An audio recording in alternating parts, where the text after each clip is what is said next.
Bonjour à tous, bienvenue pour ce premier webinaire d'accompagnement suite à la première semaine de formation et d'auto-formation. Donc, je m'appelle Frédéric Boucher, je suis le directeur de projet pour Cosmos sur l'ENT Auvergne-Rhône-Alpes. On va commencer par faire un petit point sur un peu l'avancement de vos travaux. La première chose que je vais vous dire, c'est que l'objectif aussi aujourd'hui, c'est de collecter vos questions et puis d'essayer d'y répondre dans la mesure du possible. Vous allez voir, on est plusieurs intervenants aujourd'hui, que ce soit à côté département de l'Isère, département du Rhône. Il y a également l'Académie de Grenoble qui est présente avec nous et puis des consultants Cosmos. Donc, vous pouvez poser tout type de questions. Pour cela, vous allez pouvoir le faire dans le chat qui se trouve à votre droite. Et donc, on va les prendre les unes après les autres.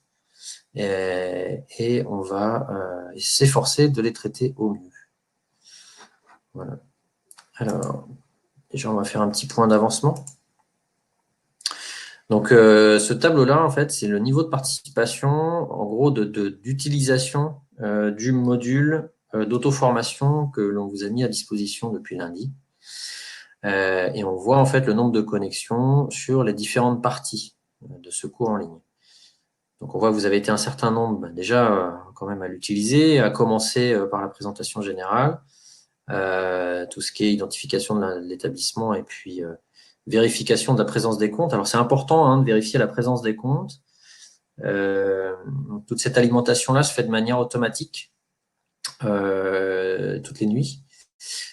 Donc, si jamais il vous manque des comptes, il faut nous en faire part. Ça veut dire que les données sont incomplètes. Les données académiques que l'on a reçues sont incomplètes. En toute logique, on ne devrait pas rencontrer de difficultés de ce point de vue-là. Mais voilà, faites quand même cette vérification et c'est vraiment le point de départ. Et puis après, vous avez commencé à travailler un petit peu sur le sujet de l'annuaire, sur la diffusion et la gestion des comptes, sur les rubriques des classes. Et pour l'instant, vous n'êtes pas encore entré dans on va dire, dans le vif du sujet de l'apport d'emploi du temps. Alors, je vous invite quand même à le faire. Je sais que, nous savons tous que ces semaines-là, en ce moment, sont un peu compliquées et très contraintes. Donc, ceci étant, la fin de l'année approchant, là, vous avez l'opportunité de travailler un peu à blanc, on va dire, sur les données de cette année scolaire. Donc, n'hésitez pas à générer vos fichiers d'export d'emploi du temps et puis ensuite à suivre la procédure d'import. Non pas qu'elle soit complexe, mais c'est toujours du temps de gagner lorsque vous allez vous retrouver à faire véritablement l'import d'emploi du temps à la rentrée prochaine. Vous l'aurez fait au moins une fois, peut-être deux, peut-être trois. Mais c'est bien de s'exercer en fait sur ce sujet-là et puis surtout de comprendre les implications que ça va avoir dans la vie de l'ENT par la suite. Je vois que vous avez également un petit peu travaillé sur la page d'accueil public, c'est important, on l'a vu. Il y a quelques établissements parmi vous qui ont déjà commencé à mettre à jour la partie publique, le site web. C'est très bien, c'est la première vitrine, c'est la porte d'entrée pour tout le monde et c'est quand même bien d'avoir un site avec un petit peu de contenu. L'idée n'est pas forcément d'avoir des choses complètement exhaustives aujourd'hui, mais éviter un peu l'effet page blanche. Vous avez vu, on a mis un minimum de contenu, mais c'est vraiment un minimum. Vous avez des rubriques qui sont prêtes pour faire des actualités de la publication un petit peu, n'hésitez pas à vous en servir. Préparer un petit peu le terrain, si on peut dire. Alors, tiens, il y a une erreur là dans le support. Ah oui, c'est pas le bon support. Il y a une erreur dans le support. C'est pas grave, on va s'y remettre. On va passer directement aux questions. Julie, qui est ma collègue qui se charge du support. Oui, attends. Je vais remettre le bon support pour qu'on redonne les bons numéros de téléphone et les bons accès à l'assistance. Donc, pendant ce temps-là, vous avez probablement déjà eu l'information à plusieurs reprises. Pour bénéficier du support Cosmos, il faut vous inscrire. Il faut déclarer des personnes habilitées. Cette déclaration de personnes habilitées se fait sur le portail de la région, auquel vous accédez à partir du moment où vous êtes connecté à l'ENT de votre établissement. Et on va vous redonner dans la présentation l'URL pour y aller. C'est une rubrique qui s'appelle Vers le nouvel ENT et dans laquelle vous avez deux formulaires. Un formulaire spécifique pour les collèges de l'Isère, et puis un autre formulaire un peu différent pour les autres établissements, donc en l'occurrence les collèges du Rhône. On va vous rappeler ça. Voilà, la présentation revient. Ça y est, cette fois, c'est la bonne. Cette fois, c'est la bonne. Voilà. Donc, comme je vous le disais, hein, les habilitations sont à déclarer sur la page ENT Auvergne-Rhône-Alpes vers le nouvel ENT. Donc, vous allez pouvoir déclarer 3 personnes habilitées maximum par établissement et éventuellement une personne supplémentaire si vous utilisez l'outil de vie scolaire de l'ENT. Alors, j'entends bien vie scolaire, ça veut dire évaluation, absence, sanction, punition, observation, etc. Ce n'est pas uniquement les absences. Et puis donc, il y a 2 canaux de contact, 2 possibilités pour faire des demandes d'assistance. Il y a un portail d'assistance. Donc, à partir du moment où vous vous serez déclaré, vous allez recevoir un guide d'utilisateur qui va vous donner toutes les informations, à savoir l'URL pour créer vos tickets en ligne, et puis comment faire, quels sont les points importants à ne pas oublier quand vous faites une demande d'assistance. Et puis, on vous donne aussi les 2 numéros de téléphone qui sont affichés ici. Donc, pour les collèges de l'Isère, c'est le 0805 69 04 38. Et pour les collèges du Rhône, c'est le 0805 69 01 38. Voilà. On va passer à la séance de questions-réponses, mais auparavant, nous avons eu des retours, notamment des collèges du Rhône, qui n'ont pas forcément tous reçu les identifiants pour accéder aux plateformes de formation et aux URL de leurs établissements. Alors, je vous rassure quand même, hein, tous les messages sont partis, mais il y a eu une petite problématique d'adressage de ces messages-là. Je vais peut-être laisser la main à Stéphane Vaquier qui est avec nous pour apporter un peu plus de précision. Stéphane. Oui, bonjour à tous. Alors, je crains effectivement qu'aujourd'hui, il n'y ait pas beaucoup de représentants des collèges du Rhône parce qu'on s'est rendu compte qu'on avait un problème, alors que ce soit au niveau du département, mais aussi apparemment au niveau des serveurs administratif des collèges, qu'on ne gère pas pour autant, que certains mails, en tout cas certains collèges n'avaient reçu ni les mails pour accéder à la plateforme de formation, ni même les mails pour accéder à leur identifiant et mot de passe et à l'URL de leur portail UNT. Donc je vous prie de bien vouloir m'en excuser, bien que au fond je suis pas vraiment responsable de cet état de fait. En tout état de cause, je vous assure que Cosmos a bien fait la démarche, puisque de toute façon, oui, j'ai pu avoir. L'idée, Frédéric, c'est que je puisse vous communiquer pour ceux qui ne l'auraient pas, et j'ai déjà trois principaux de collège qui m'ont sollicité sur le sujet, que je puisse communiquer à l'ensemble des collèges qui ne l'auraient pas, et l'URL pour accéder au portail et les identifiants et mots de passe pour paramétrer leur ONT, mais aussi l'URL pour accéder à la plateforme de formation et les comptes et identifiants et les comptes et mots de passe pour accéder à la plateforme de formation. Et alors j'ai envoyé en urgence aujourd'hui l'adresse pour le webinaire, questions-réponses d'aujourd'hui, et pour celui du 2 juillet. Je crains effectivement que peu de collèges du Rhône soient connectés aujourd'hui. J'espère qu'il y en aura un peu plus au 22, au 2 juillet. En tout état de cause, bien sûr, tout le monde aura accès au replay et pourra consulter donc les questions qui ont été posées. Bon, on va essayer de rectifier le tir au plus vite. Le pire, c'est que je pourrais même pas vous consacrer beaucoup de temps parce qu'aujourd'hui, vers 14h30, 14h45, je serai obligé de vous quitter pour me rendre sur une autre visioconférence.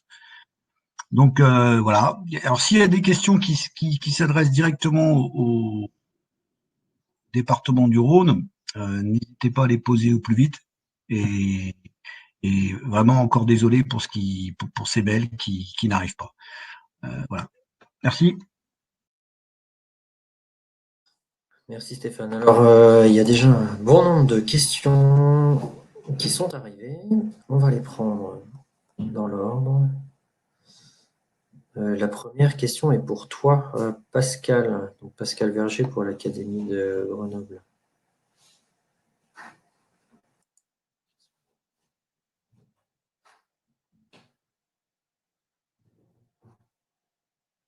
Perdu Pascal. Bon, c'est pas grave, on va enchaîner sur la question d'après. Alors, deuxième question. Les rubriques de l'ENT sont vides.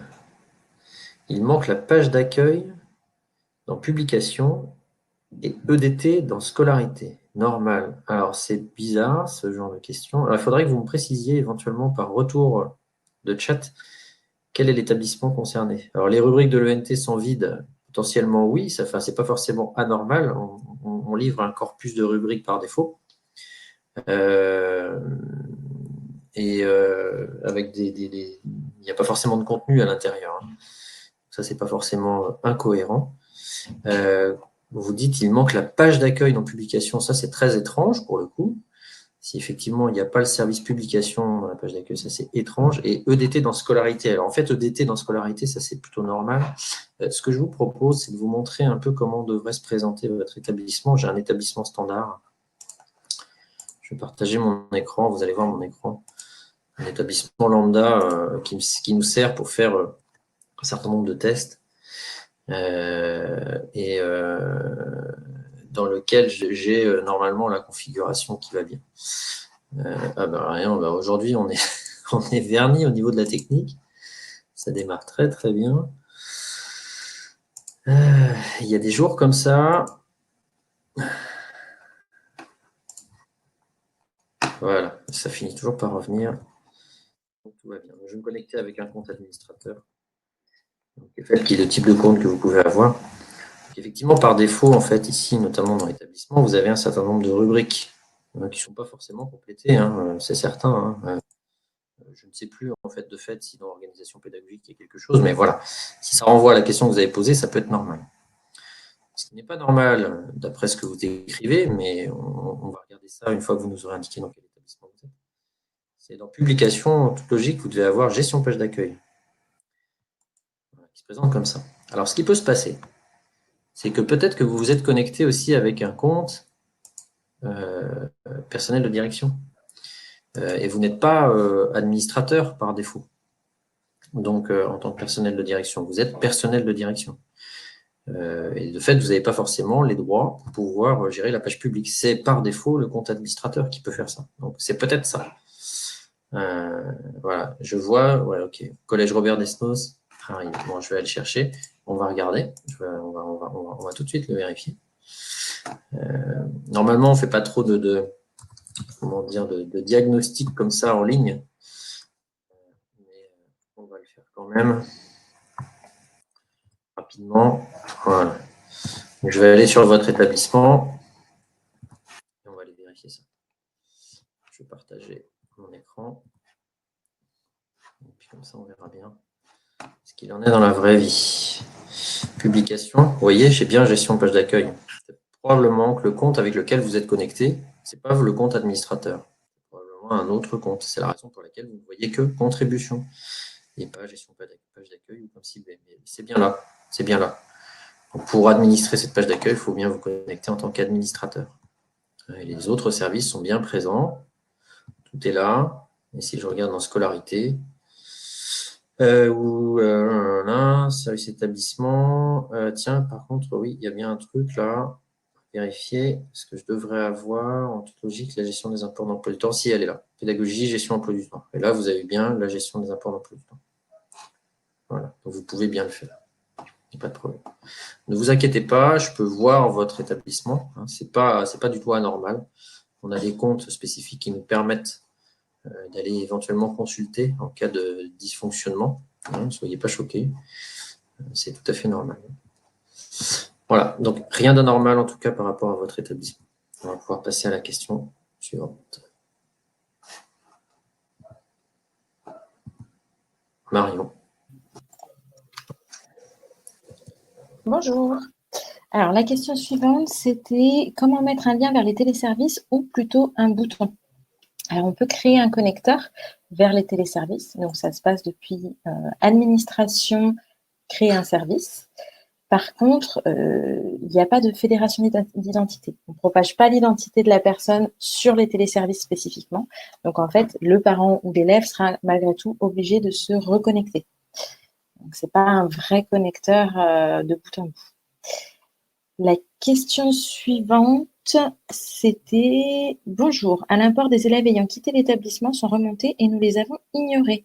Mais comment les sortir complètement de siècle qu'ils n'apparaissent plus dans les remontées AF ?» Alors, normalement, sur votre logiciel d'emploi du temps, lorsque vous faites votre import siècle, je pense que vous avez la possibilité d'importer uniquement la base de l'année concernée. Donc là, si vous le faites pendant les grandes vacances, ça sera pour l'année 2020-2021. Et je pense que les élèves sortants devraient ne plus apparaître sur ces bases-là. Si ce n'est pas le cas, peut-être que l'académie pourra vous orienter un petit peu mieux que moi. Mais dans tous les cas, il y a des élèves qui n'ont pas leurs anciens élèves en faisant des imports siècles dans EDT. Par ailleurs, à partir du moment où l'élève est parti de l'établissement, la fiche siècle a été transférée au nouvel établissement, donc il ne devrait plus apparaître non plus. Je passe à la question d'après. Il m'en reste encore une. Bonjour, y a-t-il un espace collaboratif il y a un espace collaboratif classe. Est-il prévu qu'il y ait un espace collaboratif groupe? Alors non, malheureusement, ce n'est pas prévu. En fait, on l'avait fait dans le passé, on a arrêté puisqu'il y a certains établissements qui se retrouvent avec 270 groupes. Et donc, gérer 270 rubriques, c'était beaucoup plus coûteux que de devoir en créer de temps en temps à la main pour les groupes en faisant la demande. Voilà. Pour donner des éléments de réponse complémentaires, on a eu une réunion récemment à ce sujet-là, puisqu'effectivement, la question remonte depuis peu, notamment portée par la réforme des lycées, mais également dans le contexte des collèges. La difficulté, en fait, des rubriques de groupe, en fait, techniquement, ce serait facile à faire, mais le problème, c'est l'utilité de la chose, surtout si on fait ça de manière automatique ou semi-automatique. Il n'y a que l'enseignant, en fait, qui est capable de juger de la pertinence de créer une rubrique de groupe, donc un espace de travail collaboratif pour un groupe. On avait envisagé la possibilité de le faire effectivement de manière complètement automatisée. À partir du moment où on identifie un groupe, on crée une rubrique, mais comme le disait Marion, ça va créer des centaines de rubriques qui ne seront pas utilisées. Et une deuxième problématique, c'est que les logiciels d'emploi du temps ont tendance à faire du nommage automatique des groupes, et du coup, ça devient totalement illisible en termes de libellé de groupe. Donc, ça voudrait dire qu'il faudrait revenir sur les rubriques de groupe pour en modifier le libellé. Il y a une autre problématique qui est celle des parties de classe, notamment qui est gérée par Index Éducation et qui génère des groupes, alors qu'en fait, en tant que tel, ce n'est pas forcément l'objet. Il y a la question des groupes interclasses qui nous pose aussi une difficulté supplémentaire qui est où créer la rubrique de groupe. Est-ce qu'il faut que la rubrique de groupe soit dans une classe? Est-ce qu'il faut que la rubrique de groupe soit en dehors des classes?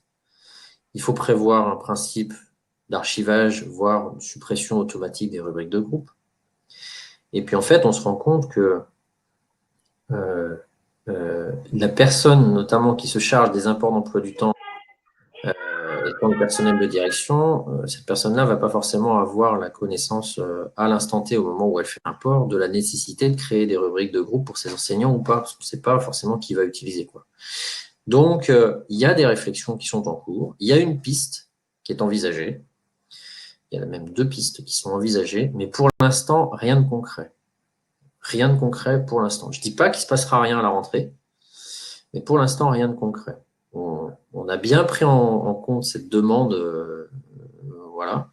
L'ENT, aujourd'hui, permet de créer des rubriques de groupe. C'est de la création manuelle. On crée juste une rubrique à un endroit en dehors des espaces de classe ou dans un espace de classe avec un groupe ou un autre. Donc, c'est possible. Ce n'est pas possible de manière automatique pour l'instant, ni même semi-automatique.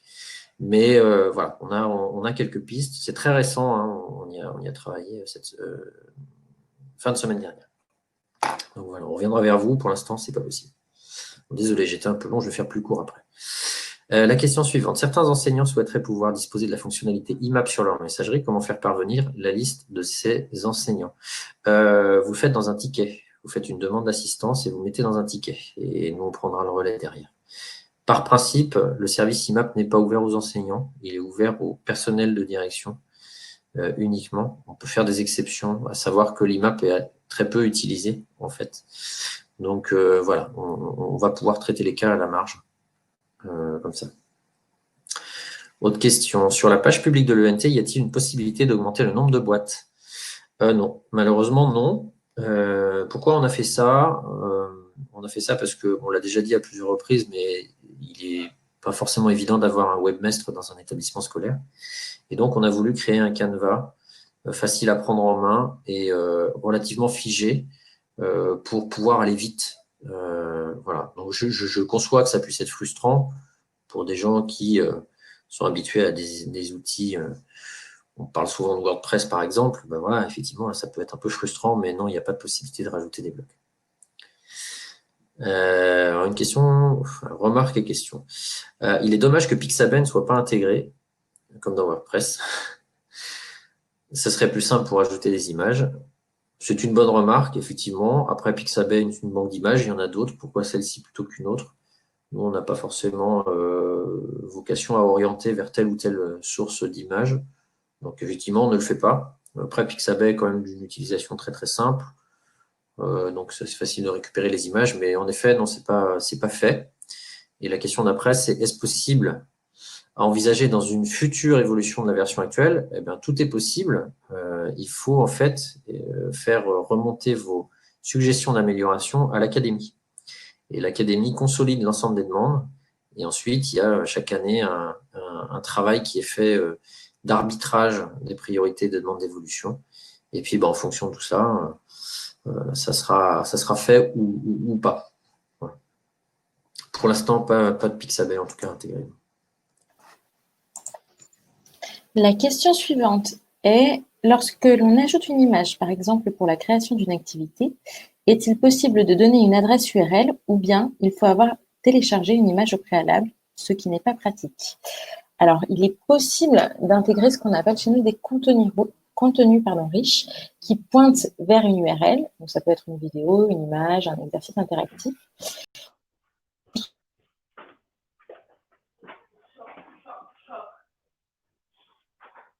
On ne t'entend plus. Mario?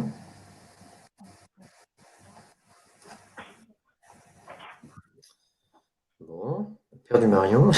On va la laisser reprendre ça. Ça revient? Voilà, ça y est, c'est OK. C'est bon, c'est revenu. OK, moi je vous entendais. Donc, je disais qu'il était possible d'intégrer des contenus riches de type vidéo, images, exercices interactifs, mais que ça implique que l'URL reste valide dans le temps. L'URL qui pointe vers ce contenu-là. Donc, il ne faut pas que l'image soit déplacée sur le site. Enfin, c'est plus risqué que de télécharger l'image sur son PC et de la réintégrer dans l'activité. Mais il y a cette possibilité, il y a une icône pour intégrer ce genre de contenu, autant dans les activités que dans le blog. Voilà. OK. Question suivante. À quel endroit apparaîtront les connecteurs Pronote, Gare, Moodle, EasyDoc, etc. dans la rubrique e-service ou ressources ou une autre? En fait, un peu des trois. Alors, si on commence par le Gare. En fait, le Gare, il va avoir un service dédié qui sera Médiacentre. Donc, vous allez le voir apparaître à cet endroit-là, de mémoire dans ressources numériques, me semble-t-il. En ce qui concerne Moodle, c'est un peu différent. Moodle, il va apparaître directement en haut à gauche, parmi ce qu'on appelle les accès rapides. Donc là, pour le coup, il sera très très en haut et très très facilement accessible. Pour tous les autres connecteurs que vous allez créer, en fait, c'est vous qui allez choisir l'endroit où vous le mettez. C'est au moment où vous allez créer un nouveau service, on va vous demander à quel endroit est-ce que vous le rangez dans les services existants. Je vais vous montrer ça par exemple. Encore une fois, je vais partager mon écran. Voilà, je reviens sur l'établissement sur lequel j'étais. Donc là, je suis dans l'administration. Vous voyez ici à gauche, j'ai cliqué sur administration. L'administration tombe sur cet écran qui s'appelle service. Et là, je suis en train d'essayer de créer un nouveau service. Et vous voyez, en fait, c'est ça là qui va être déterminant, c'est regroupement. Et là, vous allez pouvoir le déposer à tel ou tel endroit. Donc là, vous aurez la main. Par exemple, quand vous allez mettre votre connecteur Pronote, vous allez pouvoir le mettre où vous voulez là-dedans. ressources numériques, autres services ou autres. Le connecteur Moodle sera directement ici à gauche, parmi les autres. Et puis, le médiacentre de mémoire sera dans nos ressources numériques. Quelque chose comme ça, il me semble.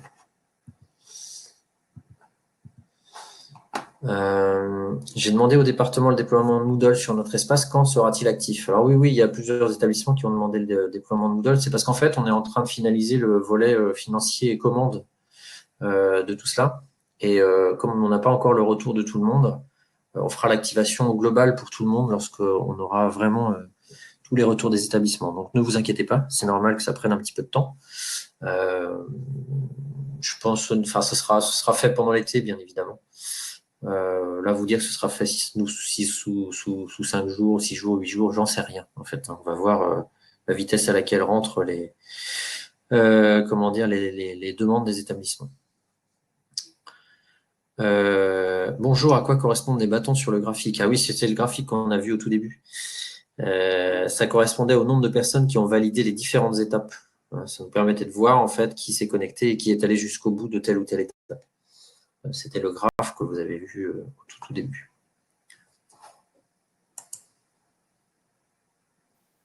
Et je reprends la main. Bonjour, est-ce que le paramétrage des rubriques de classe dans les services peut se faire globalement? Nous ne sommes pas arrivés à faire un paramétrage global, seulement rubrique par rubrique. Alors, malheureusement, non, ce n'est pas possible de le faire de façon générale pour toutes les rubriques, d'appliquer le même paramétrage. En fait, ces rubriques, elles sont déployées avec votre ONT en début d'année scolaire. Les droits qui sont positionnés sur les rubriques dépendent d'un paramétrage projet. Donc, elles ont été définies par le projet. Vous avez la main pour les modifier, mais vous ne pouvez que les modifier une à une. En revanche, lorsque vous créez une rubrique, vous allez donc une rubrique qui ne soit pas une rubrique de classe, vous la créez, vous allez appliquer des droits. Si vous créez des rubriques filles, automatiquement, ces rubriques hériteront des droits positionnés sur la rubrique mère. Voilà. Donc, je ne sais pas si ça peut vous aider un peu, mais effectivement, sur les rubriques de classe, vous n'aurez pas la main pour modifier en masse. Pour l'import de l'EDT, où le faire? Où voit-on que cela est fait? Donc, on a vu que sur les plateformes qui avaient été déployées, la gestion emploi du temps se trouve sous pédagogie. Une fois que vous aurez effectué votre premier import, quand vous cliquez sur gestion emploi du temps, vous avez un petit guide qui vous aide à réaliser votre import emploi du temps pas à pas. Une fois qu'il sera fait, vous aurez à l'écran un tableau qui apparaîtra avec un résumé de vos paramétrages d'import, plusieurs onglets, et puis ça va aussi vous ouvrir l'accès à des sous-services au sein de gestion emploi du temps qui vous permettront notamment de paramétrer les créneaux horaires et de retrouver tous vos bilans d'import. Vous pourrez les télécharger. Question suivante. Bonjour, j'ai le module vie scolaire activé pour l'établissement. J'ai importé l'emploi du temps. L'appel peut être effectué. Les professeurs souhaitent tester la mise d'évaluation. Je n'arrive pas à activer les services générés. Peut-être qu'ils s'activent progressivement. Nous aurions besoin pour répondre à votre demande de savoir quel est le nom de l'établissement. Je l'ai en live. Le Chamandier. Ok. Je vais aller voir pendant que Frédéric répondra à la prochaine question pour voir ce qui bloque. Je pense que c'est une question de paramétrage. Je vais aller voir.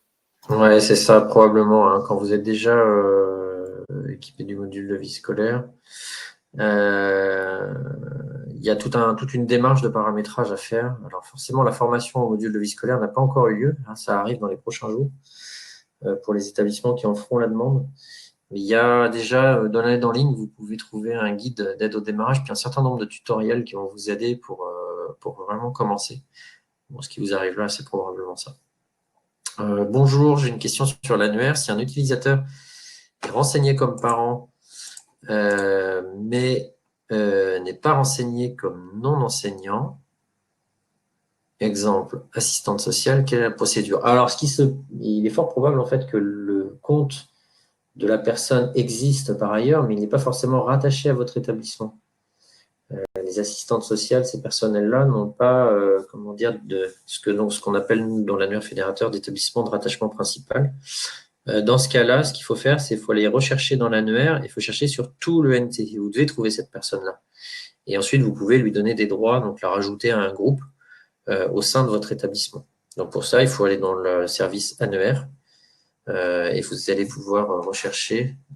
Je vais essayer de vous montrer ça.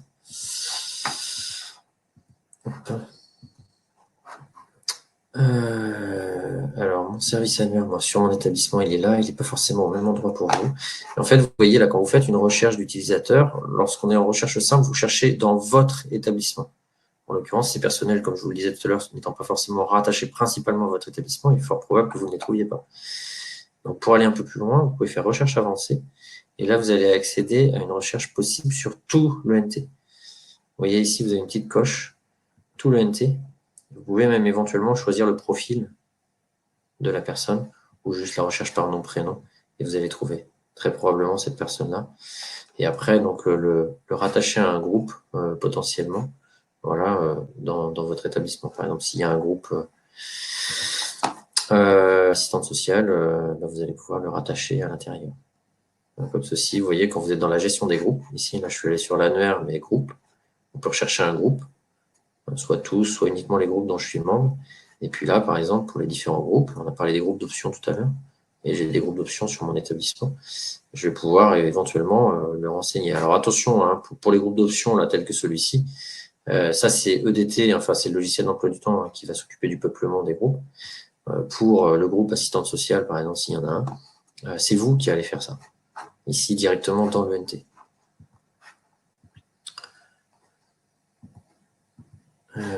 Question suivante. Oui, pardon. Je peux t'interrompre, je vais juste répondre à la question oui, précédente concernant l'établissement du Chamandier. Oui, vas-y. Du coup, j'ai regardé, les données sont tout à fait correctes. Vous avez activé vos services d'évaluation. Ce qui vous interroge peut-être, c'est ce bouton rouge. En fait, le bouton rouge est un bouton d'action qui vous permet de désactiver les services, mais s'il est apparent, ça signifie en fait que le service est actif. Donc, les enseignants peuvent renseigner des notes sur ces groupes-là.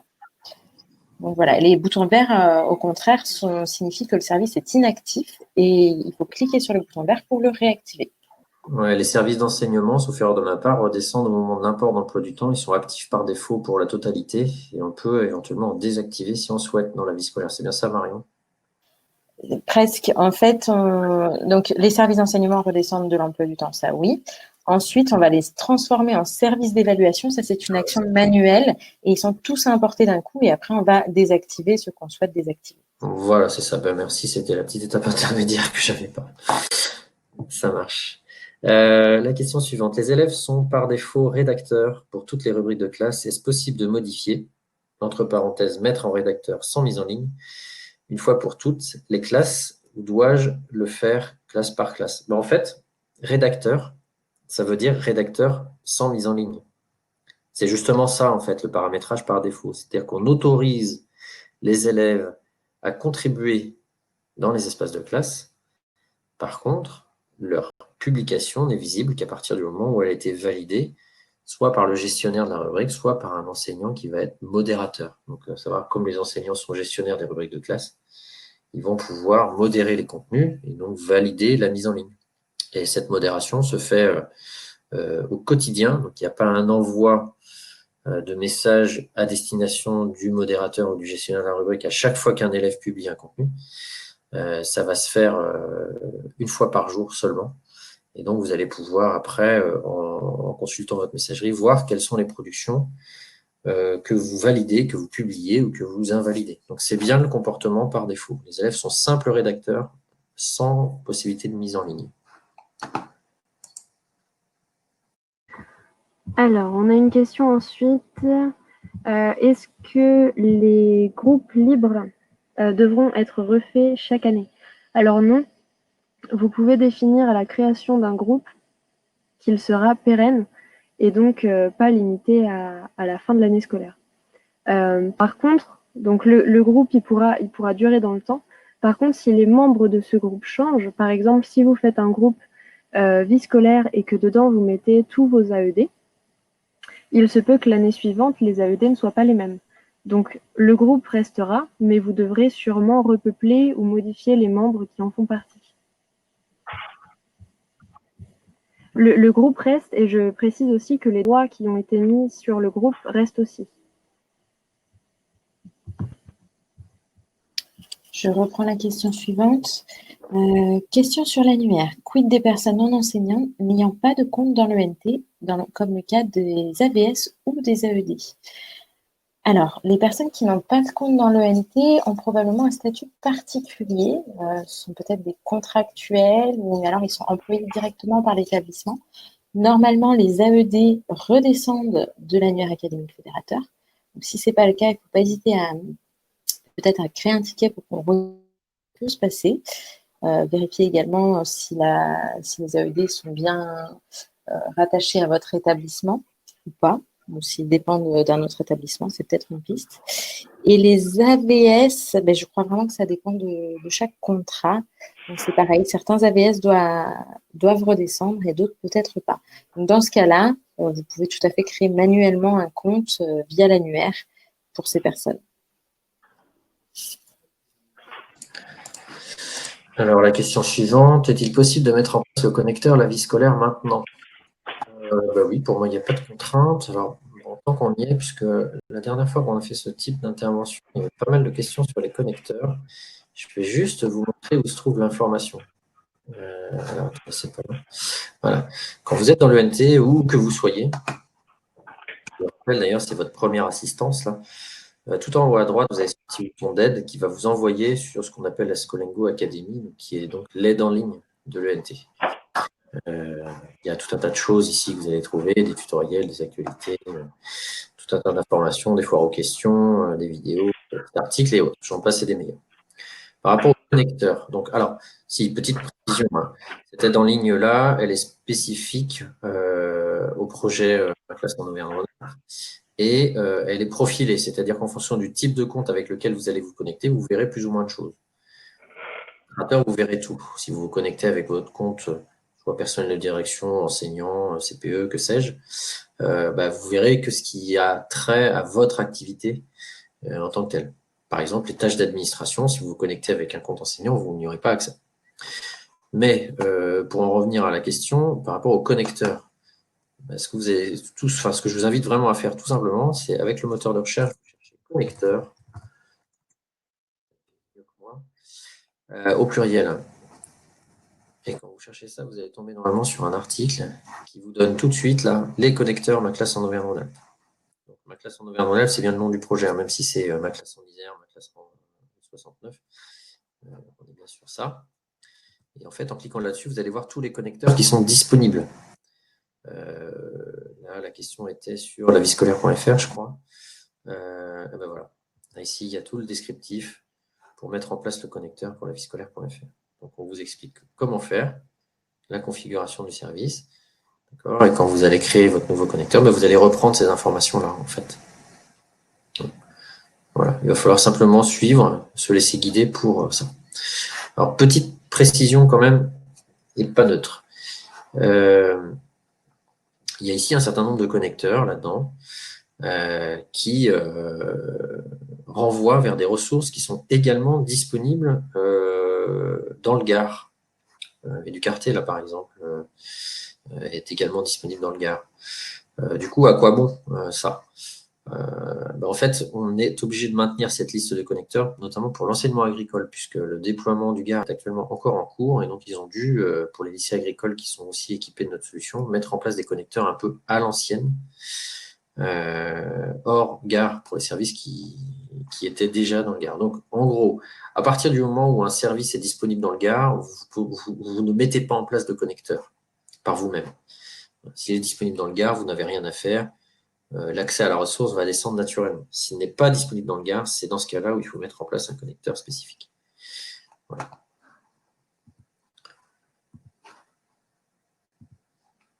Alors, la question suivante. Un espace de classe est créé dans l'ENT. Comment gérer un espace de groupe? Ou quelle solution pour gérer les espaces de groupe? Sciences, par exemple. Alors, on va retourner sur la démo. Il va vous suffire simplement de créer une rubrique. Donc, effectivement, vous avez vu que dans l'ENT, par principe, on a ici espace de classe. Alors, moi, j'en ai pas sur ma base de démo, hein, mais vous avez toutes vos classes ici, qui sont présentes. Et ces classes-là, en fait, elles sont créées au moment de l'import de l'annuaire fédérateur. Et dans une rubrique de classe, eh bien, il y a un accès pour les enseignants de la classe, les élèves de la classe et les parents d'élèves de la classe également. Alors après, si vous voulez faire des rubriques de groupe, ce qu'on va vous inviter à faire, c'est de créer une nouvelle rubrique. Et la question ensuite, c'est de se dire où est-ce qu'on va la créer. Donc la création de la rubrique, c'est relativement simple. Vous allez ici dans la rubrique, et puis vous allez créer une rubrique ici en haut à droite. La question est la suivante, c'est où est-ce que je la crée? Donc, groupe 1, est-ce que je la crée au sein de l'espace de classe ou est-ce que je la crée en dehors de l'espace de classe? Donc là, en fait, j'ai le choix. Si je la crée au sein de l'espace de classe, l'intérêt, c'est que je vais hériter des droits qui sont positionnés sur la rubrique de classe et je vais pouvoir ensuite affiner ma rubrique. Si je la crée en dehors de l'espace de classe, soit je vais la mettre directement à la racine, donc au même niveau que ma rubrique établissement, vie de l'établissement ou quoi. Mais je pourrais, pourquoi pas, avoir, vous voyez ici, une rubrique qui s'appelle matière enseignée. On va dire là, matière enseignée, mathématiques. Et là, je vais créer, par exemple, mon groupe 1, ma rubrique groupe 1, troisième, je dis n'importe quoi, dans ma rubrique de mathématiques. Hop, tac. Et à partir du moment où j'ai fait ça, là, ma rubrique de groupe, elle est créée. Elle va également, par principe, hériter des droits d'accès de la rubrique dite mère. Donc, j'ai ma rubrique de mathématiques. Et puis, si je veux ajuster les droits d'accès, je vais pouvoir le faire ici et limiter potentiellement aux élèves de mon groupe, voire autrement. Donc, c'est à ce niveau-là, en fait, que je vais gérer soit la population ici, soit un ou plusieurs utilisateurs. Voilà comment vous allez faire pour vos rubriques de groupe que vous allez créer soit vous-même. Si vous les mettez au sein d'une rubrique de classe, sachez qu'elles seront archivées automatiquement en fin d'année. Alors que si vous les mettez en dehors des rubriques de classe, eh bien, dans les paramètres de la rubrique, il va vous falloir dire s'il s'agit ou pas d'une rubrique temporaire. Si la rubrique est temporaire, elle sera embarquée dans les traitements d'archivage de fin d'année scolaire. Si elle n'est pas cochée rubrique temporaire, vous allez la garder d'une année sur l'autre. J'espère que ça répondait à la question. À toi. Je prends la suite. Alors, il est dommage que les documents ne soient pas déployés, embarqués dans les articles. Ça ajoute un clic. J'aurais apprécié que les documents soient visibles directement. Est-ce possible ou faut-il faire obligatoirement un copier-coller si l'on veut cet effet? Alors, il est vrai qu'aujourd'hui, on ne dispose pas de lecteur de documents type Word qui soit intégré à l'interface. On ne peut pas ouvrir directement le document au sein d'un article. On va être obligé de le télécharger ou alors, effectivement, faire, comme vous dites, un copier-coller. Du coup, je vous invite à faire une demande d'évolution auprès de l'académie pour faire remonter ce point. Ouais, c'est une demande qu'on a déjà reçue par ailleurs. Question suivante. Qu'en est-il du module d'appel pour le NTISER, pour les établissements qui en ont fait la demande? Est-ce normal de ne pas le voir? De la même manière que pour Moodle tout à l'heure, effectivement. Alors, on a eu un cas simplement, là, un peu urgent, visiblement, qu'on a activé ce matin. Mais c'est normal puisque tout le recensement n'a pas été fait encore. Donc, ne soyez pas inquiets, on est en train de traiter ça avec le département. Je reprends la main. Alors, dans les groupes libres, il existait le groupe chef d'établissement. Nous l'avons renommé direction, mais maintenant, dans notre rubrique chorale droit d'accès, il apparaît 2 cibles direction. Nous retrouvons le nôtre plus un autre nommé direction, puis le nom de notre collège et son RN9. Sauriez-vous me dire pourquoi?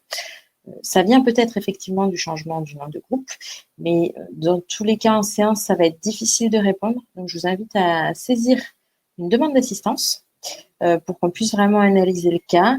On aurait aussi eu besoin de connaître votre nom d'établissement et savoir si éventuellement vous n'étiez pas une cité scolaire, parce que ça aurait pu venir de là. Mais dans tous les cas, n'hésitez pas à saisir un ticket. Comme ça, vous aurez la réponse. Il y aura un suivi qui sera effectué sur votre demande. Ensuite, les 2 personnels de direction, principal et adjoint, ont-ils les mêmes droits dans l'ENT? Par exemple, pour l'import d'emploi du temps. Alors, normalement, oui, ils ont vraiment quasiment les mêmes droits. Après, ça dépend du paramétrage de chaque établissement. Mais la plupart du temps, on positionne les droits sur le groupe chef d'établissement, dont le chef et l'adjoint sont censés faire partie. Et dans le cas où ce ne serait pas le cas, vous pouvez peupler ce groupe avec les deux personnels de direction. Bonjour, j'ai importé les emplois du temps en tant que principale adjointe. Je n'ai toujours pas cahier de texte dans le menu. Je pense que c'est un lien important à voir. Faut-il que je fasse une autre démarche? Alors, ma première question était, faites-vous partie du groupe chef d'établissement dans l'annuaire? Parce que ça vient peut-être de là. Normalement, un chef d'établissement a forcément accès à l'entrée cahier de texte. Donc, si ce n'est pas le cas, je pense que la première vérification à faire est effectivement sur le groupe chef d'établissement. Et si malgré tout ce n'est toujours pas le cas, j'aurais besoin du nom de l'établissement pour faire une analyse. Et ensuite, on irait voir aussi s'il n'y a pas eu un souci lors du déploiement sur le paramétrage des droits sur le service cahier de texte. Mais si les autres établissements ne le remontent pas, je pense que c'est plutôt un problème de peuplement de groupe. Ouais, ça ressemble à ça.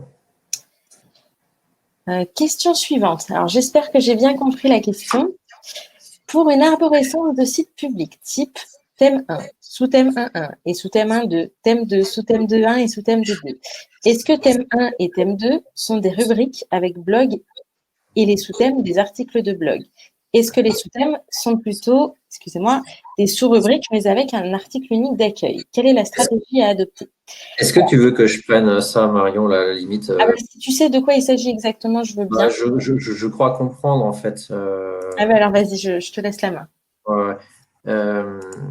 En fait, la question que vous vous posez, c'est un peu celle de l'arborescence, comment vous allez organiser vos contenus.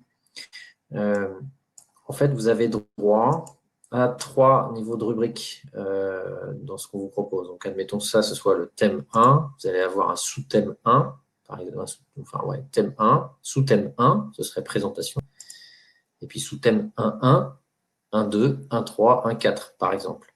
Ça, c'est l'arborescence, en fait, en tant que tel. Donc, on va dire niveau 1, la rubrique qui s'appelle ici l'établissement, ce serait la rubrique de niveau 1, voilà, qui se présente comme ça. Ensuite, vous avez les rubriques de niveau 2. Donc, toutes ces rubriques organisation pédagogique, projet, notre EMS et présentation dépendent de la rubrique l'établissement. Et puis en dessous, vous avez les rubriques dites de niveau 3, s'informer, contacter, accéder, s'inscrire. Donc ça, c'est l'arborescence de vos rubriques. Chaque rubrique contient potentiellement ce qu'on appelle des services. C'est-à-dire que, par exemple, ici sur ma rubrique l'établissement, qui est une rubrique en tant que telle, j'ai accès aux paramètres de la rubrique et je vais pouvoir activer différents services. En l'occurrence, sur ma rubrique, je n'ai qu'un service agenda, mais je peux mettre un service de blog, un forum, un chat, un service dossier, un pad.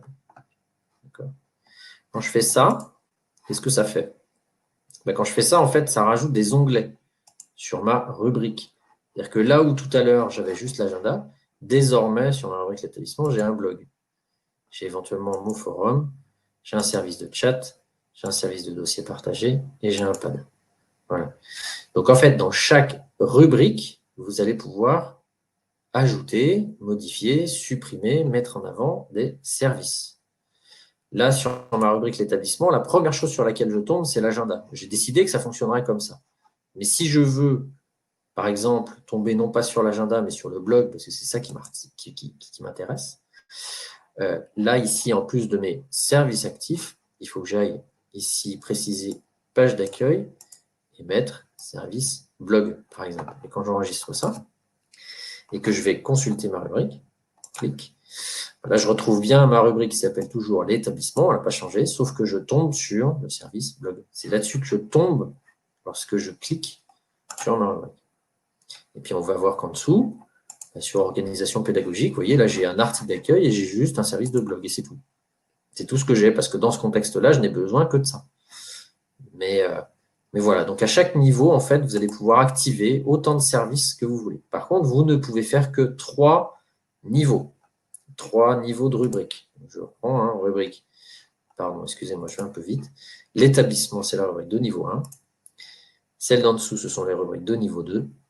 Et ça, ce sont les rubriques de niveau 3. J'espère que ça répond à peu près à la question. C'est ce que j'en avais compris en tout cas.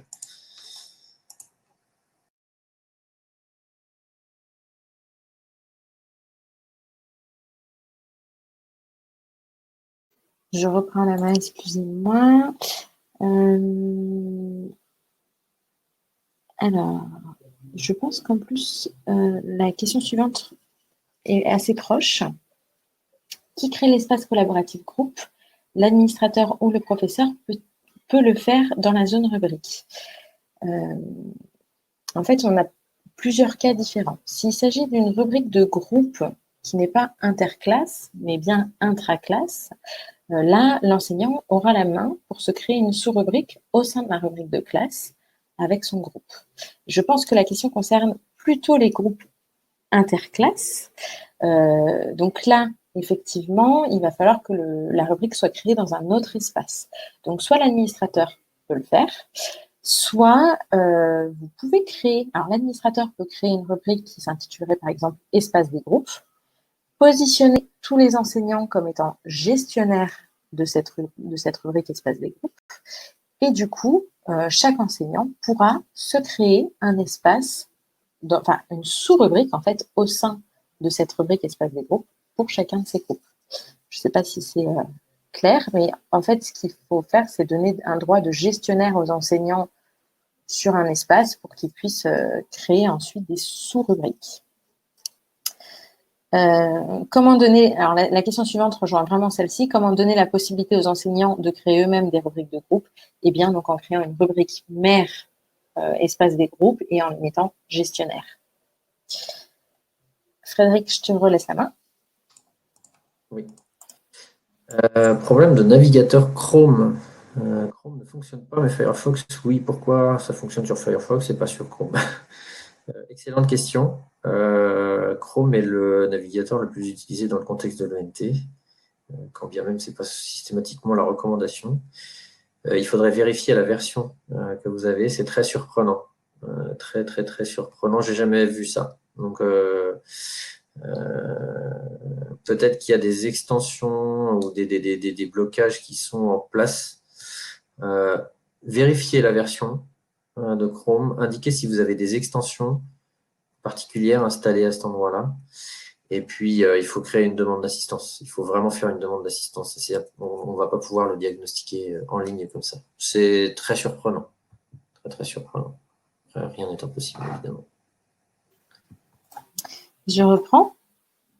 Bonjour. En important la base EDT de cette année, il m'est notifié l'horaire 8h30 minuit provenant de votre base EDT n'est pas correct.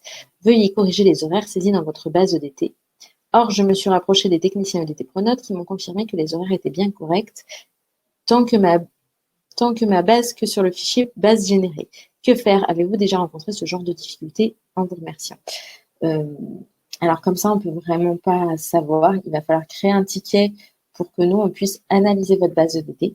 Alors, sachez que, enfin, même pour l'année prochaine, quand vous serez en difficulté, que vous allez créer des demandes d'assistance, on vous invite à nous fournir un maximum de copies d'écran. Et quand il s'agit de problèmes EDT, n'hésitez pas à nous fournir des copies de base EDT. Nous, on peut les ouvrir et on arrive beaucoup plus facilement à savoir d'où vient le problème. Donc, dans votre cas, j'aurais vraiment besoin d'analyser la base pour pouvoir vous répondre. Ensuite, peut-on déplacer la rubrique agenda du collège à la racine? Oui, c'est tout à fait possible. Pour cela, vous devez vous rendre sur l'entrée rubrique, cocher la rubrique à déplacer, donc ça va être agenda. Une fois que vous l'avez coché, vous avez un bouton en haut à droite qui apparaît, qui est déplacé. Vous cliquez dessus et puis vous allez la repositionner dans l'espace de votre choix. Alors, il faudra juste être vigilant une fois que vous aurez déplacé votre rubrique à revoir les droits qui sont positionnés parce que les droits ne sont pas modifiés. Donc voilà, vraiment à chaque fois que vous déplacez une rubrique, vérifiez vos droits après. Frédéric, à toi. Alors, la question suivante. Pourquoi la rubrique ressources numériques n'apparaît-elle pas sur notre ENT? C'est normal, en fait, pas parce que le MediaCentre n'est pas encore déployé. Voilà, tout simplement. Donc, c'est pas une rubrique qui sort. Enfin, c'est ce qu'on appelle d'ailleurs un service. C'est pas un service qui est alimenté par défaut tant qu'on n'a pas le MediaCentre. Alors, une autre question. C'est quoi Moodle? Je ne suis pas sûr de bien entendre. Moodle, c'est un outil qui permet de créer du contenu pédagogique. C'est une plateforme qui est beaucoup utilisée dans l'enseignement supérieur, qui a été pas mal utilisée par le passé, enfin qui continue à l'être d'ailleurs, notamment sur le territoire auvergnat. Et donc, dans le cadre de la réponse à cet appel d'offres, on devait proposer la possibilité d'activer ce service. Alors, en fait, pour créer du contenu pédagogique, vous avez déjà un outil dans l'ENT qui s'appelle le classeur pédagogique, que vous avez déjà vu. Moodle vient un peu en complément de ça. Pour faire très simple, le classeur pédagogique, ça va vous permettre de créer très rapidement, facilement et sans grand besoin de formation des contenus pédagogiques intéressants, riches, interactifs pour vos élèves. Moodle est beaucoup, beaucoup plus puissant que ça, mais il faut en passer par une formation. Les formations sont dispensées par l'académie. Donc, si vous êtes intéressé par le sujet Moodle, déjà pour savoir un peu ce que ça recoupe et en quoi ça peut être éventuellement complémentaire avec l'ENT par rapport à vos pratiques, je vous invite à vous rapprocher de la DAN. Et puis, éventuellement, derrière, vous serez formé par ces personnels-là à l'utilisation de cet outil. Nous, ce que l'on fait, c'est qu'on intègre le Moodle à la demande des établissements dans l'ENT, donc avec un accès direct à ce service-là, en plus des services de création de contenu pédagogique qui sont contenus dans l'ENT.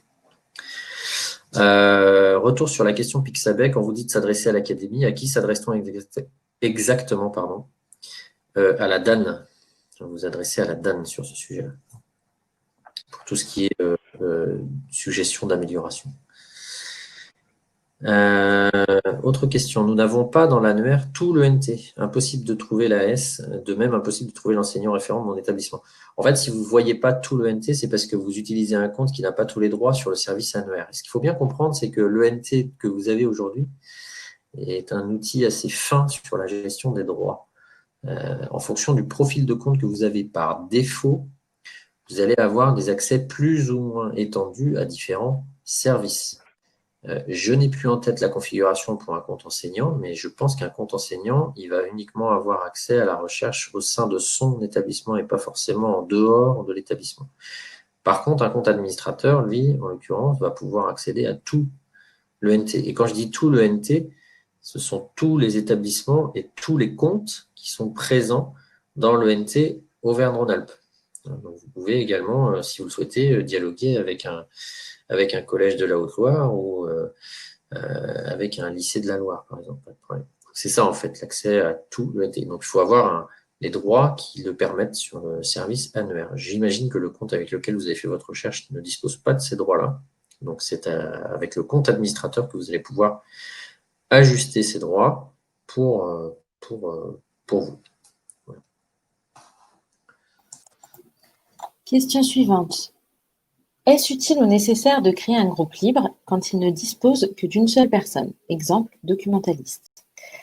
Alors, non, ce n'est pas nécessaire de créer un groupe libre quand il y a seulement une seule personne. Ça peut avoir un intérêt si cette personne change régulièrement.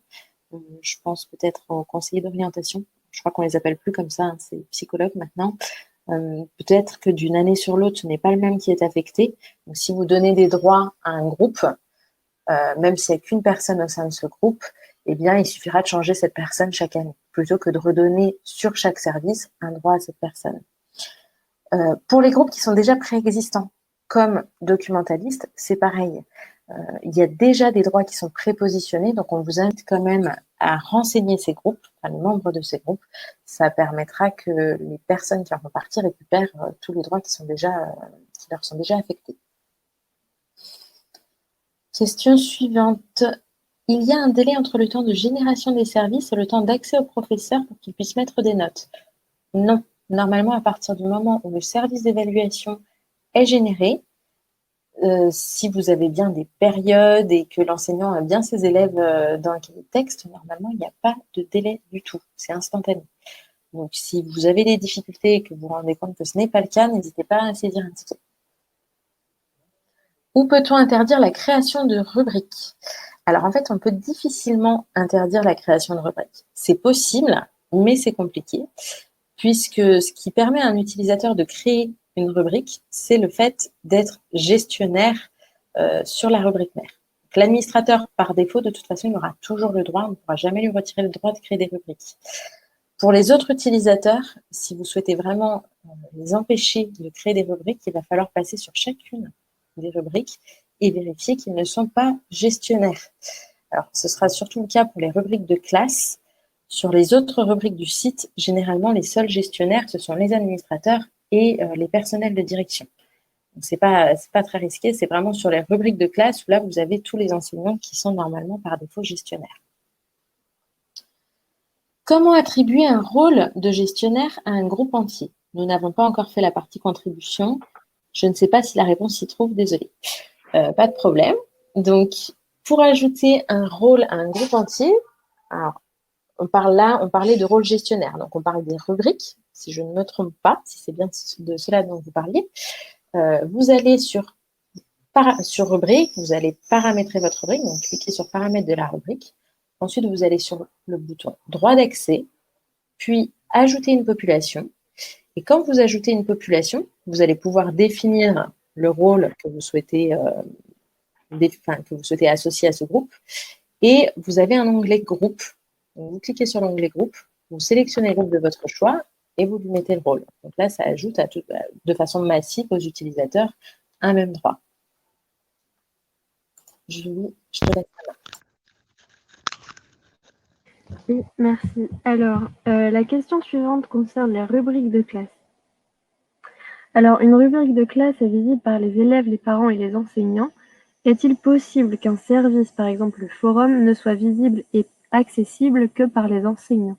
Si oui, comment faire? Sinon, comment faire pour créer un forum pour préparer un conseil de classe, par exemple? Alors, les rubriques, et notamment les rubriques de classe, donc elles sont visibles par les élèves, les parents et les enseignants, effectivement. Si vous voulez créer un service qui ne soit que visible par les enseignants, il va falloir passer par la création éventuellement d'une sous-rubrique ou d'une rubrique à part entière qui va s'appeler, dans votre cas, par exemple, préparation conseil de classe, et sur laquelle seuls les enseignants auront accès. Les droits ne sont pas...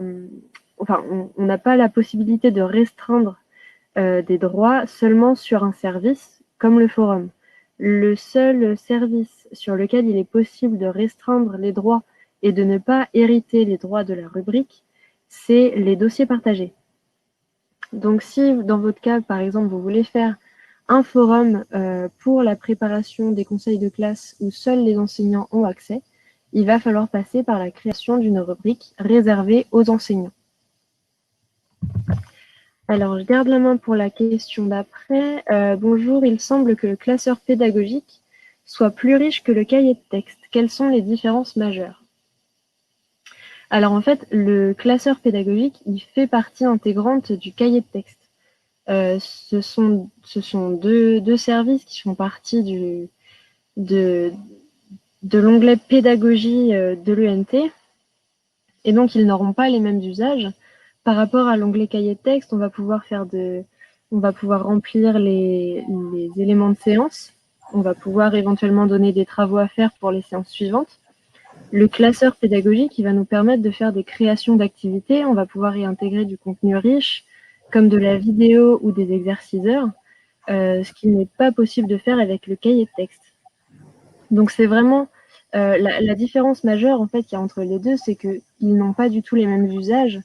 Et le classeur pédagogique, il va faire partie intégrante du service du cahier de texte. Ouais, effectivement, il y a ça. Le classeur pédagogique, il va refléter aussi l'emploi du temps. Donc, lorsque vous faites un import d'emploi du temps, que ce soit un import manuel ou via une automatisation. Le cahier de texte, pardon, Fred, tu as dit le classeur. Le texte, pardon, excusez-moi. Le cahier de texte va suivre. Le classeur pédagogique, c'est un outil personnel de chaque enseignant dans lequel il va pouvoir préparer ses contenus pédagogiques pour diffusion via le cahier de texte. Le cahier de texte est archivé à chaque année scolaire, le classeur pédagogique perdure. Voilà encore une autre différence. Voilà, donc il y a une articulation en fait entre les deux. Les contenus du classeur pédagogique sont diffusés via le cahier de texte. C'est le principal vecteur. Ce n'est pas forcément une obligation, mais c'est en tout cas le principal vecteur, quoi. Voilà, donc en tout cas, l'un ne va pas sans l'autre. Il est assez délicat, on peut difficilement utiliser le classeur pédagogique sans le cahier de texte. En tout cas, ça enlève pas mal de son intérêt. Il y a une question sur EasyDoc. EasyDoc est-il dans le Gard? Non, pour l'instant non, mais a priori il en est question. Donc, par contre, je n'ai pas plus d'informations que ça. Il se pourrait bien que ça arrive dans le Gard. Mais pour l'instant, ce n'est pas encore le cas. Je confirme, si vous m'entendez, je confirme. Oui, c'est Pascal. Ok. Oui, Pascal, oui. Oui, EasyDoc est voué à aller dans le Gard pour simplifier les connexions, mais pour l'instant, c'est en cours de développement, mais le CNAD a eu beaucoup à faire avec les visios et en ce moment, mais c'est prévu, c'est prévu. Ouais, mais c'est une bonne nouvelle, parce que ça va quand même beaucoup simplifier les usages. C'est vrai qu'EasyDoc, c'est un connecteur qui est utilisé, je pense que c'est celui qui est le plus présent en fait avec Index Éducation. Et s'il est dans le Oui, Gard, ouais, c'est certainement. très bien. Oui, oui, tout à fait, bah oui. Ouais, c'est très bien. Et je reprends. Le contenu des espaces élèves seront-ils conservés d'une année sur l'autre? Alors, dans les espaces élèves, on va retrouver en fait plusieurs espaces dans lesquels ils vont pouvoir stocker des informations. Donc, le premier espace, ça me semble le plus important, c'est le porte-document. Donc, le porte-document, il est pérenne, il va suivre l'élève. Donc, effectivement, il retrouvera tous les documents qu'il a stockés à l'année N-1 pendant l'année N. Il n'y a pas de difficulté. En revanche, sur le classeur pédagogique de l'élève, il est alimenté par le classeur de l'enseignant. En fin d'année, les classeurs des élèves sont vidés. Et donc, ils ne récupèrent pas les cours qu'ils avaient eus l'année précédente. Sur la messagerie, les messages sont conservés, il me semble, sur votre projet 90 jours. Donc, au bout de 90 jours, ils sont archivés, ils peuvent avoir des informations. En fait, les rubriques de classe sont archivées en fin d'année. Elles passent à la corbeille et la corbeille, tous les contenus qui sont dans la corbeille perdurent pendant une année scolaire supplémentaire. Donc, l'administrateur peut réactiver les rubriques de classe et du coup redonner l'accès aux enseignants et éventuellement à un ou deux élèves pour récupérer des contenus.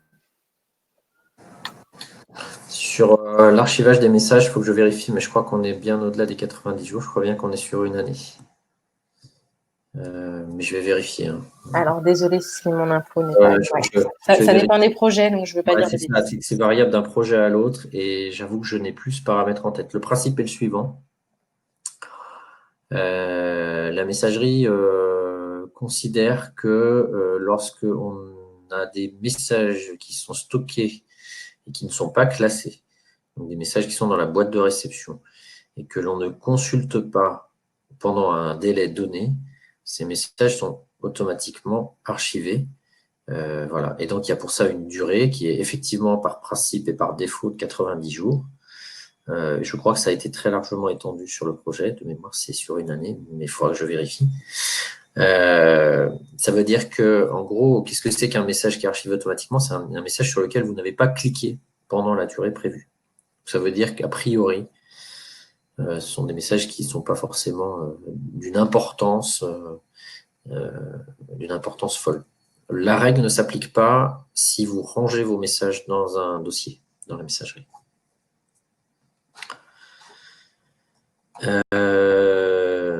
Alors, il y a une question pas évidente à répondre, mais on va essayer. Peut-on simplement masquer un titre de rubrique dans le menu général sans supprimer la rubrique? Alors, la réponse est oui et non. On ne peut pas créer une rubrique sans titre. Et donc, je ne peux pas supprimer juste le titre de la rubrique tout en gardant la rubrique. Par contre, et là, je pense que ça va répondre aux besoins, vous pouvez préparer vos contenus, créer une rubrique et enlever tous les droits d'accès. Et ça va faire disparaître la rubrique pour les utilisateurs. Si je vais, par exemple, je vais vous montrer comment on va faire ça. Hop. Donc là, je suis sur un autre établissement. Par exemple, cette rubrique-là, ici, l'établissement, on l'a déjà vu tout à l'heure, hein, mais bon, mettons, voilà, le projet d'établissement. Moi, j'y accède parce que je suis administrateur. Donc, en tant qu'administrateur, je vois toutes les rubriques. Mais admettons que justement, cette rubrique-là, je suis en train de la concevoir. Je ne veux pas qu'elle soit visible parce qu'elle est encore à l'état brouillon. Ça n'a pas été validé. Ben, dans ce cas-là, ce que je vais faire, c'est que dans les paramètres de la rubrique, je vais aller dans les droits d'accès. Et puis, je vais supprimer tous les droits. Donc, en fait, il n'y a que moi qui vais la voir, cette rubrique-là. Si je supprime tous les droits ici, plus personne ne verra la rubrique, sauf l'administrateur. Voilà. Donc ça vous permet Alors, soit l'administrateur, soit éventuellement le chef d'établissement. On pourrait très bien garder cette ligne-là. Le chef d'établissement, lui, continuera à l'avoir, et le moment venu, il va pouvoir la rendre éventuellement publique ou ouvrir la possibilité d'accès. Voilà. Mais la rubrique en tant que telle, je ne vais pas pouvoir la garder et enlever son libellé. Ça ne fonctionnera pas.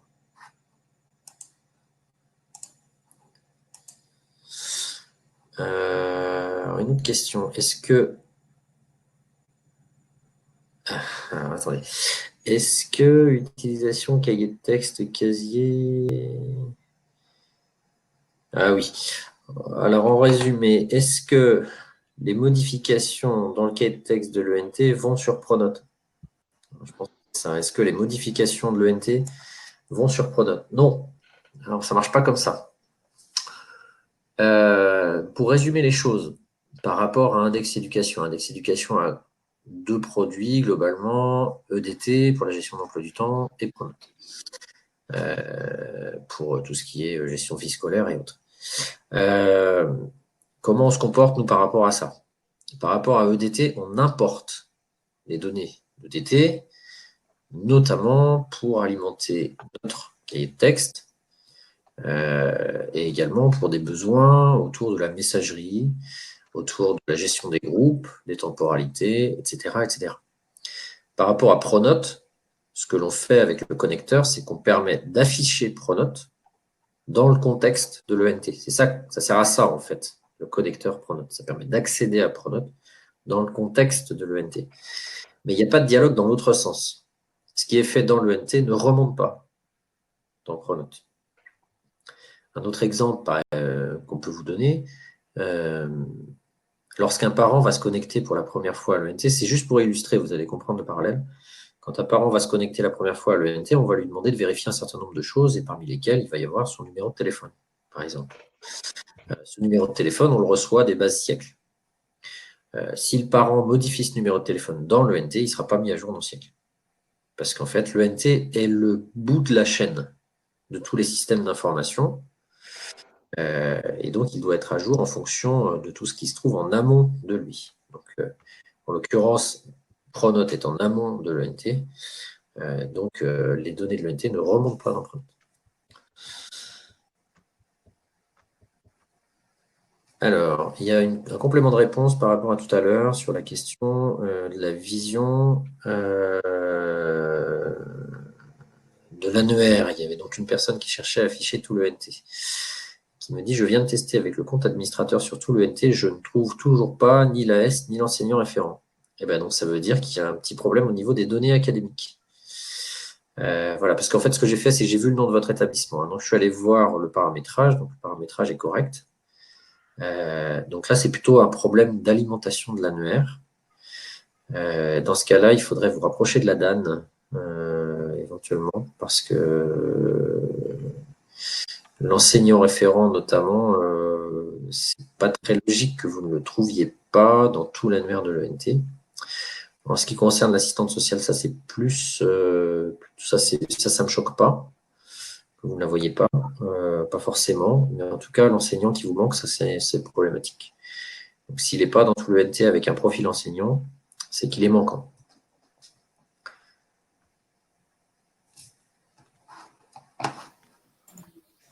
Suite à votre intervention sur comment donner un rôle à une population, j'ai une question. On peut en ajoutant une population. On peut le faire en ajoutant une population, mais peut-on modifier le rôle d'une population à qui on avait déjà attribué un rôle? Alors, donner un droit à une population ou même à un utilisateur, on ne peut pas modifier son rôle. On va être obligé de supprimer le droit et de le recréer par la suite. Je crois qu'on arrive au bout des questions, si je ne dis pas de bêtises. Oui, on arrive au bout. Il y a des confirmations par rapport au fait qu'il n'y a pas les AS dans l'annuaire de l'ENT. Donc, effectivement, ça ne dépend pas de nous. Hein. Nous, en fait, on digère simplement les données qui nous sont adressées. Donc, si les comptes sont présents, très bien. S'ils n'y sont pas, on n'a pas vraiment de moyens d'action de notre côté. Absolument pas. Donc, ça, c'est à voir avec l'établissement. Le principe est le suivant. L'administrateur de l'ENT, c'est le chef d'établissement. Il a la possibilité de déléguer des droits d'administration à différents personnels, mais nous, on ne va pas prendre la main sur ça. Donc, c'est à voir avec votre chef d'établissement, éventuellement avec votre référent numérique. Mais on va pas pouvoir faire ça. visiblement, il y a des personnes qui ont des problèmes de son. Je n'ai pas eu de difficulté de mon côté, mais voilà. Donc, navré s'il y a des problématiques de son, mais je pense que c'est un peu indépendant de notre volonté. Désolé pour ce désagrément. Vous êtes principal adjoint, je vois, effectivement. Du coup, vous devez avoir très probablement... alors, par rapport au compte admin, hein, il y a 2 comptes administrateurs par établissement. Les personnels de direction ne sont pas par défaut, au sens de l'ENT, administrateurs de l'ENT. On peut s'en donner les droits. Donc, il faut pour cela se connecter à un compte admin. Et je peux vous montrer éventuellement la manip, mais je ne vais pas le faire pour vous. Hop. Frédéric, je me permets juste pour créer, enfin, on ne donne pas des droits normalement à un utilisateur existant, des droits d'administrateur, pardon, à un utilisateur existant. On recrée un compte parce que c'est vrai, tu as raison. Les droits admin sont incompatibles avec les autres profils. Et tu as tout à fait raison, notamment sur le sujet de la vie scolaire. Et en effet, la problématique est la suivante. Le compte administrateur sert vraiment à l'administration de l'ENT. Ce n'est pas un compte, comment dire, il est très très peu recommandé, d'ailleurs quel que soit le système d'information, de cumuler plusieurs casquettes. Quand vous vous connectez à l'ENT en tant qu'enseignant, en tant que personnel de direction, vous faites des actions portées par votre rôle. Lorsque vous vous connectez à l'ENT en tant qu'administrateur, c'est bien pour administrer. Donc, on vous suggère plutôt de ne pas le faire. Ce dont vous pouvez avoir besoin, par contre, c'est de créer un nouveau compte administrateur, comme le disait Marion. Dans ce cas-là, vous allez aller dans l'annuaire que j'ai perdu. Il est où mon service annuaire? Je pense que mon compte ne me permet pas de le faire. Je ne sais pas pourquoi je ne vois pas l'annuaire dans ce compte-là. Enfin bref, c'est pas grave. Vous allez dans l'annuaire et vous allez créer un nouveau compte. Il est là. Voilà, il est là. Voilà. Pour créer un nouveau compte administrateur, en fait, vous allez ici créer un utilisateur, ici en bas à droite. Et il faudra vraiment vous connecter avec ce compte-là pour faire des tâches d'administration. Parce que sinon, au bout d'un moment, vous allez être contrainte dans certaines actions en tant que personnel de direction. Une fois que vous aurez créé ce compte-là, ce qui sera important, c'est ici, dans les rattachements, de le rattacher à un groupe libre qui s'appelle, attends, je vais masquer ça, super administrateur. Voilà. Et ça, c'est ce qui vous permettra de faire de l'administration. L'appartenance à ce groupe-là va générer la petite entrée administration ici, avec la roue crantée. Mais effectivement, ne cumulez pas les 2 casquettes. Ne faites pas de l'administration avec votre compte soit enseignant, soit personnel de direction.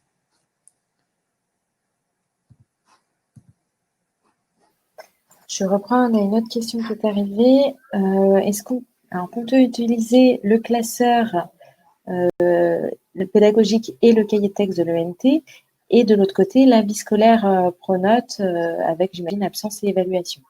Alors, c'est tout à fait possible. Vous pouvez utiliser uniquement notre classeur, le cahier de texte classeur, le combo, et par ailleurs, la vie scolaire Pronote. Et c'est d'ailleurs une configuration qu'on retrouve énormément dans les établissements. Donc, c'est déjà éprouvé comme solution. Voilà, visiblement, il n'y a plus de questions. On a encore un petit peu de temps. Allez-y, si vous avez encore des questions. Sinon, on vous invite donc du coup à poursuivre votre auto-formation. Si vous rencontrez des difficultés ou des dysfonctionnements, je crois que vous avez compris, hein, il ne faut vraiment pas hésiter à solliciter le support. Et le prochain rendez-vous, en tout cas pour les questions-réponses, c'est la semaine prochaine, le 2 juillet, matin. Je crois que c'est à 10h.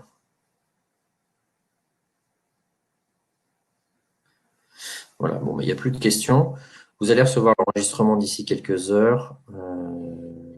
D'ici demain, plutôt. Mais comment? Le replay de Oui, replay d'ici quelques heures, d'ici demain. Hein, il est presque, voilà, il est 15h30. Dans quelques heures, ce sera demain. c'est vrai. Ah si, il y a Oui, une question. Comment placer une rubrique au même niveau que l'établissement? Vous ne pouvez pas, en fait. L'établissement est un service, donc vous ne pouvez pas faire ça. Vous pouvez pas. Les rubriques sont à l'intérieur.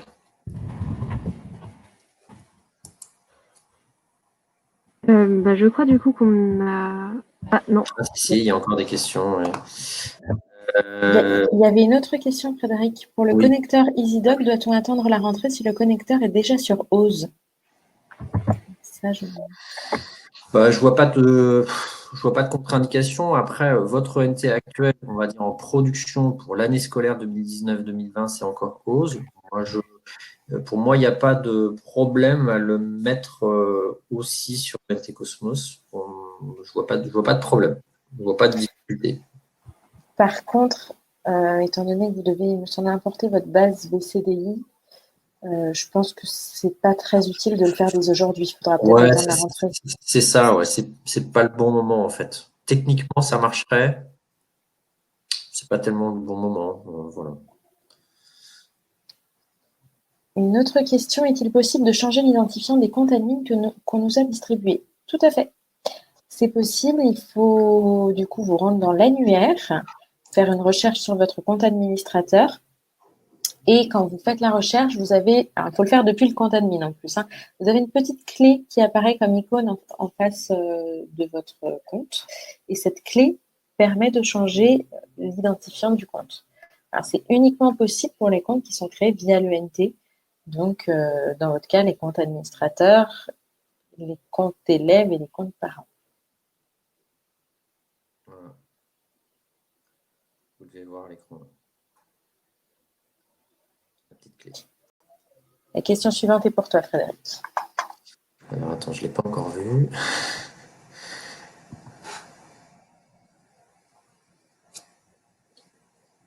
Peut-on tester le module de vie scolaire si on n'est pas encore sûr de l'utiliser? C'est compliqué parce que le module de vie scolaire nécessite des paramétrages, donc c'est pas évident à tester comme ça. Dans le contexte de votre établissement, il faut vraiment passer par la personnalisation à l'établissement, l'apport d'emploi du temps, la définition des services d'enseignement, les périodes, la gestion du conseil de classe, le choix des modèles de bulletins, etc., les motifs d'absence. Bref, voilà, c'est compliqué en fait de le tester. Je peux vous l'activer pour votre établissement, mais en fait, ça ne vous servira pas à grand-chose, en vrai. Voilà. Bon, bah, écoutez, je crois qu'on va s'arrêter là. Il n'y a plus de questions. Merci à tous, en tout cas, pour votre participation, votre patience. Bon, on a eu des petits aléas techniques là au début. Bon, ça arrive, ça sera mieux la prochaine fois. Merci bien. Bonne fin de journée et à très bientôt. au revoir. Au revoir. Au revoir, merci. Au revoir. Au revoir.